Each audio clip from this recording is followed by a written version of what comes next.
Hello बच्चों, स्वागत है आपका फिर से एक बार हमारे यूट्यूब चैनल पर। चलिए वीडियो को स्टार्ट करते हैं। और प्रतिवर्ती क्रिया तथा टहलने के बीच क्या अंतर है। तो आपकी जो प्रतिवर्ती क्रिया होती है मस्तिष्क के मेरुरज्जु हिस्से द्वारा नियंत्रित की जाती है, परंतु टहलना मस्तिष्क द्वारा सोची समझी क्रिया है। प्रतिवर्ती क्रिया में बहुत कम समय लगता है, परंतु टहलने में सूचना को पेशियों तक पहुँचाने में काफ़ी समय लगता है। चलिए नेक्स्ट क्वेश्चन। दो तंत्रिका कोशिकाओं न्यूरॉन के मध्य अंतर्ग्रथन स्नेप में क्या होता है। तो देखिए, अंतर्ग्रथन दो तंत्रिका कोशिकाओं के बीच में छोटा खाली स्थान होता है। विद्युतीय तरंगों के रूप में आने वाला तांत्रिका आवेग एक रसायन को स्रावित करता है जो खाली स्थान की दरारों में आ जाता है। कहाँ है? खाली स्थान की दरारों में आ जाता है। इसी प्रकार अंतर्ग्रथन को पार कर ये रसायन अगली तंत्रिका कोशिकाओं में पहुंच जाते हैं। तीसरा है, मस्तिष्क का कौन सा भाग शरीर की स्थिति तथा संतुलन का अनुसरण करता है? कौन? उत्तर है आपका पश्च मस्तिष्क का अनुमस्तिष्क। तो देखो, जो आपकी प्रतिवर्ती क्रिया होती है ना, तो क्या होते हैं, मस्तिष्क की मेरुरज्जु द्वारा। मेरुरज्जु को ना किसी चीज़ की मतलब ऑर्डर लेने की जरूरत नहीं होती है। नेक्स्ट पे आते हैं। हमारे शरीर में वसा का पाचन कैसे होता है? यह प्रक्रम कहाँ होता है? देखिए, हमारे शरीर में वसा का पाचन शुद्रांश में होता है। कहाँ होता है? शुद्रांश में होता है। यह आहार नाल का सबसे लंबा भाग। कैसा भाग होता है? सबसे लंबा भाग होता है। अमाशय से आने वाला भोजन कैसा होता है? अम्लीय होता है। ठीक है। वसा के पाचन के लिए शुद्रांश यकृत तथा अग्नाशय से श्रवण श्रवण प्राप्त करती है। ठीक है। सुधान की भित्ति में क्या पाई जाती है? ग्रंथि होती है जो आंत रस स्रावित करती है। ठीक है। इसमें उपस्थित एंजाइम किसमें? ग्रंथि में जो उपस्थित एंजाइम होती है किसमें? वसो किसमें?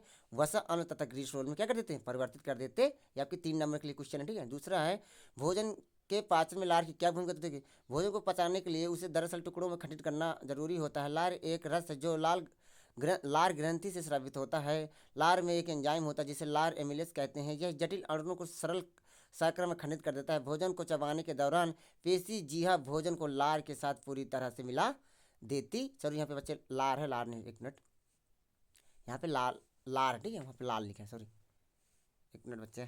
ठीक है। सेमर पूछ रहा है, सुपोषित पोषण के लिए आवश्यक परिस्थितियाँ कौन सी हैं और उसके उपयोग क्या है ना। देखिए, सुपोषित जीवों की कार्बन तथा ऊर्जा की आवश्यकता है प्रकाश संश्लेषण द्वारा पूरी होती है। ठीक है। स्वपोषी जीव सरल अकार्बनिक पदार्थों के उपयोग से जटिल कार्बनिक पदार्थों का निर्माण करते हैं। स्वपोषी पोषण के लिए आवश्यक परिस्थितियां निम्न, जैसे क्लोरोफिल की उपस्थिति, कार्बन डाइऑक्साइड गैस, सूर्य का प्रकाश, पर्याप्त मात्रा में जल, स्थलीय पौधों जड़ों द्वारा मिट्टी में उपस्थित जल एवं अन्य पदार्थ जैसे नाइट्रोजन, फास्फोरस, लोहा आदि अवशोषित करते हैं। नेक्स्ट क्वेश्चन है आपका, वायवीय तथा अवायवीय श्वसन में क्या अंतर है। कुछ जीवों के नाम लिखिए जिनमें अवायवीय श्वसन होता है। देखिए, आपके जो वायवीय श्वसन तथा अवायवीय श्वसन, इसमें भी आपके दो, एक वायवीय के दो प्रकार होते हैं, ऐच्छिक वायवीय, अनैच्छिक वायवीय। ठीक है। और इसी तरह आपके अवायवीय के हैं, ऐच्छिक अवायवीय या फिर अनैच्छिक अवयव, यानी कि इच्छक मतलब अपने अनुसार, इच्छा के अनुसार आपको वो वायवीय कर सकते हैं, अनायवीय भी कर सकते हैं। और दूसरा है आपका अवायवीय, इसमें आपको सूडोम, सॉरी, चलिए आते हैं इसमें, आते हैं। इसका क्वेश्चन आपको आगे मिलेगा PDF। ठीक है। पुनः मनुष्य में दोहरा परिसंचरित की व्याख्या कीजिए, यह क्यों आवश्यक है। मानव हृदय में रक्त 2 बार संचरित होता है। ठीक है। इसके द्वारा इसे दोहरा परिसंचरण कहते हैं। इसी कारण ऑक्सीजनित और विऑक्सीजनित रुधिर एक दूसरे से अलग रहता है। यदि ये बंटवारा ना हो तो दोनों प्रकार के रक्त मिल जाएंगे और अंगों को पूर्ण रूप से ऑक्सीजन नहीं मिल पाएगा। नेक्स्ट बात है, जाइलम तथा फ्लोएम में पदार्थ के वहन में क्या अंतर है। तो जाइलम द्वारा पदार्थों का वहन, इसमें जल एवं खनिज लवण केवल ऊपरी मुखी दिशा में संवहित करते हैं। किसमें? जो आपका जाइलम होता है सिर्फ एक दिशा में जल एवं खनिज लवण यानी कि ऊपरी मुखी।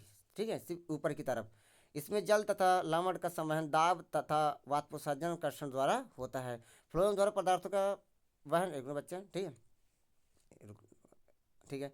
इसमें भोजन अमीनो अम्ल का संवहन दोनों दिशाओं में, ऊपरी मुखी तथा अधोमुखी, दोनों तरफ से करता है। ठीक है।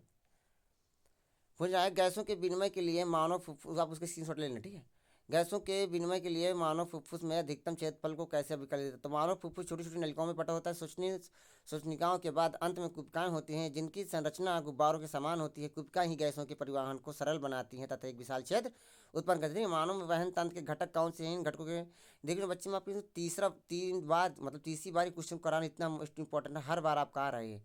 मानव वहन तंत्र के प्रमुख घटक है हृदय, रुधिर तथा रुधिरवाहिनी। तो हृदय हृदय एक पंप की तरह रक्त को शरीर के विभिन्न अंगों से आदान प्रदान करता है। रुधिर है आपका, इनमें 3 रक्त कण होते हैं। इनका तरल मध्य प्लाज्मा है। रक्त शरीर में CO2, भोजन, जल, ऑक्सीजन तथा अन्य पदार्थ का वहन करती है। चलिए बच्चे नेक्स्ट पे आते हैं। पूछा है एमसीक्यू से आपकी 100% पूछने के लिए आवश्यक है, क्या आवश्यक है आपका? कार्बन डाइऑक्साइड है तथा जल, क्लोरोफिल, सूर्य के प्रकाश, ये उपयुक्त सभी। Option number D the right answer, उपयुक्त सभी। पायरुवेट के विखंडन से यह कार्बन डाइऑक्साइड जल तथा ऊर्जा देता है, और यह क्रिया होती है किसमें? आपके माइटोकॉन्ड्रिया में। तो कहाँ पे आपका mitochondria? Sorry, option number B is the right answer, mitochondria. हमारे शरीर में वसा का पाचन कैसे होता है? यह प्रक्रमण तो वसा का पाचन आहार के क्षुद्रांश में होता है, ठीक है। चलिए ठीक है बच्चा, आप इनकी स्क्रीनशॉट लेते हैं। आप ज़्यादा बड़ा वीडियो है तो आप लोग देखते भी नहीं है, तो क्या मतलब मेरी मेहनत की, ठीक है। ये आपको उसका क्वेश्चन है, अभी बताया था ना आपका वायवी तथा अवायवी। तो आपको इसके यहाँ पे दिया, आप यहाँ पे रुकना बच्चे, एक मिनट मैं आपको दिखाता हूँ। हाँ, आप इनका स्क्रीनशॉट ले लीजिए, नहीं आपको मैं आपसे पढ़ा बताने लगूँगा तो ये वीडियो बहुत लंबी हो जाए, फिर आप लोग देखेंगे भी नहीं। तो आप इसका स्क्रीनशॉट लीजिए। आपके 3 नंबर से लगेगी 5 नंबर तक के क्वेश्चन है। हाँ देखिए, आपको उत्तर यहाँ पे इसका ये रहा, वायवी तथा अवायवी श्वसन में क्या अंतर है, कुछ जीवों के नाम। तो आपका यहाँ पे आंसर है इसका ये रहा, ठीक है। आप इसको अच्छे से नोट कर लेना। हाँ, इसको भी आप नोट करते हो, आप इसका भी स्क्रीनशॉट ले सकते हैं, ठीक है। दूसरा है ग्लूकोज के ऑक्सीकरण से विभिन्न जीवों में ऊर्जा प्राप्त करने की विभिन्न पद्धतियाँ, आपके 5 नंबर पूछा जाएगा, आप इसको भी नोट डाउन कर लो। दूसरा है मनुष्य में ऑक्सीजन तथा कार्बन डाइऑक्साइड का परिवहन कैसे हो, तो ये भी आपको मोस्ट इंपोर्टेंट 3 नंबर में क्वेश्चन आएगा, आप इसका भी स्क्रीनशॉट ले लीजिए। फुफ्फुस में कुपिकाओं की वृक्क में वृक्काणु की रचना तथा क्रिया विधि की तुलना, आप इसका भी जैसे इसमें लिखा है ना, कुपिका पहले 3 पॉइंट लिखना, फिर वृक्काणु उसमें भी आप 3 पॉइंट लिखना। ये भी आपका ये आपका क्या लॉन्ग क्वेश्चन है आपका। प्रश्न नंबर है, तंत्रिका कोशिका न्यूरॉन की संरचना बनाइए तथा इसके कारणों को। तो आपको यहाँ तक है, आप इसका ये चित्र भी बना सकते हैं, आप इसका स्क्रीनशॉट लीजिए। फिर आपका है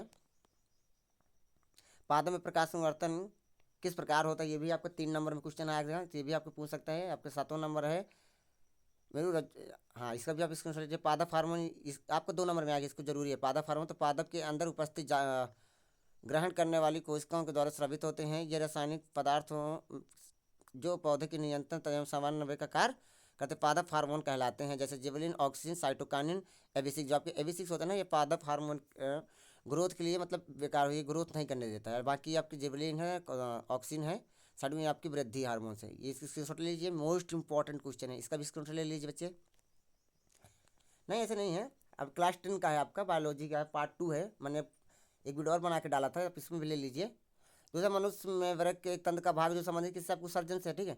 पादपों में जाइलम जाइलम उत्तरदायी किसके लिए? जल का संवहन करने के लिए। तो option number D the right answer. स्वपूर्ति पूर्ण के लिए आवश्यक है कार्बन डाइऑक्साइड, क्लोरोफिल, सूर्य का प्रकाश, उपयुक्त सभी। तो option number D the right answer. Pyruvate के विखंडन से कार्बन डाइऑक्साइड जल तथा ऊर्जा देता है, क्या देता है? आपका माइटो प्रक्रिया होती है किसमें होती है? माइटोकॉन्ड्रिया पर होती है। तो आप इनका भी ले लीजिए। आप मोस्ट इंपॉर्टेंट है आपका, जो आपके डायग्राम में पूछा जाता है 3 नंबर में, तो आप इसका डायग्राम या फिर आप इस वृक्काणु का डायग्राम, आप जो ये 5 नंबर भी